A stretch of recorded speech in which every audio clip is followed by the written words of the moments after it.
Today on Sports Central, we'll be going over our next schedule preview this 2020 offseason, and it will be over the Kansas State Wildcats. And this is a team that went 8-5 in 2019. Overall, really good season for Kansas State compared to how many people expected it to be. But how will they do in 2020 is what we're going over here today. We're going to be going over a few players that the Kansas State Wildcats will be losing, who they're going to be returning, and also going over the schedule for the first time this offseason. Starting off the games that Kansas State has had since November. And we start off on November 2nd when they played Kansas on the road. They had a good win there, 38-10. They had a couple of losses there that certainly should have been winnable games.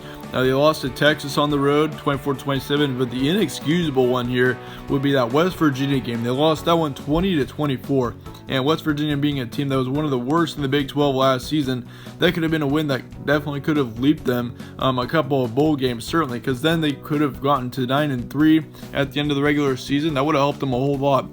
But nonetheless, they also won against Texas Tech on the road, 30-27, and then they beat Iowa State to finish off the season, 27-17. So that was a really good win to finish off the year.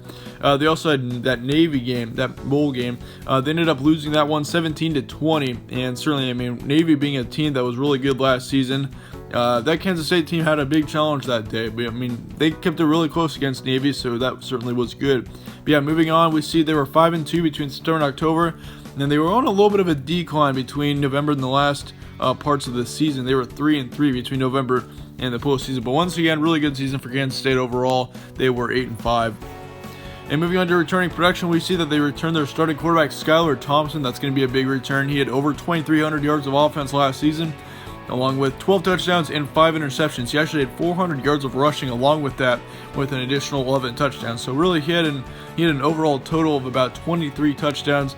And certainly, his touchdown interception ratio for passing isn't all that great. He has a 12-5, which would be right around a 2-1, which isn't all that bad. But considering he has 12 touchdowns, 5 interceptions isn't all that great. So certainly, I think if he could lower his interception rate a little bit, that would really help him going into next season. That could help this offense dramatically. No doubt on that one. They also lose their top running back, James Gilbert. That's going to be a really tough loss. He had over 700 yards of offense last season with 6 touchdowns. But they do return their second running back, Harry Trotter. That's going to be a good return. He had over 200 yards with an additional 3 touchdowns. However, they do also lose their top receiver in Dalton Schuen, which he had over 500 yards of offense along with 4 touchdowns.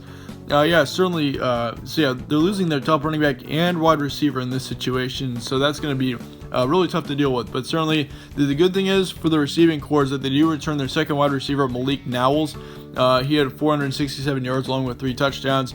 And they also return Joaquin Gill and Phillip Brooks, which both of those wide receivers had 250 yards each last season, right around there. So, yeah, those 3 wide receivers certainly will make up a pretty good wide receiver core next season, no doubt on that. But if Harry Trotter can step up his game a bit, this running back core should be fine as well. But really where you see the losses are on the offensive line. This team loses 3 offensive linemen.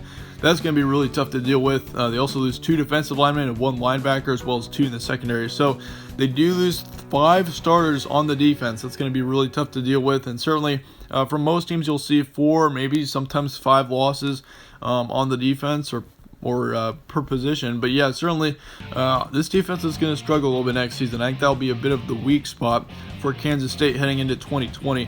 But yeah, chances of improvement in 2020. I think Kansas State, they were a very much veteran team last season. They had a great senior class, no doubt on that. And I think if Skylar Thompson can improve once again, if he can lower his interception ratio, that would really be helpful to this team, no doubt on that. And also if Harry Trotter, once again, if he can step up his game a bit, put up some better yardage, I think that this team could be really good on offense, no doubt on that. Also losing Dalton, that's going to be a tough loss. And so, yeah, Malik Knowles is going to need to step up his game too. He had a decent 400 yards last season, but yeah, that's nothing compared to what he's going to need to put up in 2020. But yeah, chances of improvement, I think it's possible. I wouldn't be comfortable to say that they will improve in 2020 right now, but I think that there is a chance that this Kansas State team could surprise some people in 2020. Moving on to your schedule, we see Buffalo on September 5th. You got them at home, as well as North Dakota and Vanderbilt. So you got 3 non-conference games at home next season. You also see West Virginia to kick off your conference season on September 26th. You got them on the road. And then you got 2 home games against Kansas and Texas. And then you got TCU and Iowa State to finish off October. You also see Texas Tech, Oklahoma State, and Baylor in your November. So your November is going to be pretty tough this season. Texas Tech I'm not expecting much out of, but the Oklahoma State, and Baylor. Those 3 weeks back to back are going to be really tough, and especially since you have to play 2 of those games on the road. You have to go to Norman, and then you got to play Baylor on the road as well. So, yeah, those 2 games are going to be especially tough. But yeah, Oklahoma State, I do expect to be a team that could very well improve. They could be a big sleeper in the Big 12. So, yeah, certainly for Kansas State, you got to worry about that game. But yeah, looking at October, I mean, it's not all that bad. You got a couple road games in there with TCU and Iowa State, but you got a bye week in between them.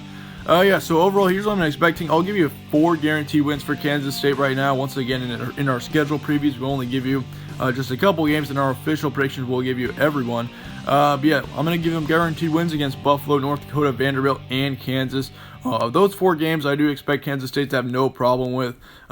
You could worry a little bit about that Vanderbilt game. Maybe the Kansas one, if Kansas comes out of absolutely nowhere, kind of like how they did in 2007. But yeah, your record estimation is going to be 6-6 to 8-4. I do expect them to match how they did last season. I think that'd be a pretty good estimate as to how Kansas State's going to do in 2020. Once again, I don't expect anything crazy out of Kansas State. I don't expect them to go out and completely destroy the Big 12, win the Big 12 championship and everything. I don't really expect that next season for Kansas State. I think if they could have done that, that would have been this season. I mean, once again, they had a really good senior class, no doubt on that. So, but nonetheless, let me know your thoughts on Kansas State in the comments below. Let me know whether you disagree with any of this. I'd like to hear your guys' responses. But yeah, thank you guys all for watching once again. Stay tuned for more from All Sports Central, and I will see you all later.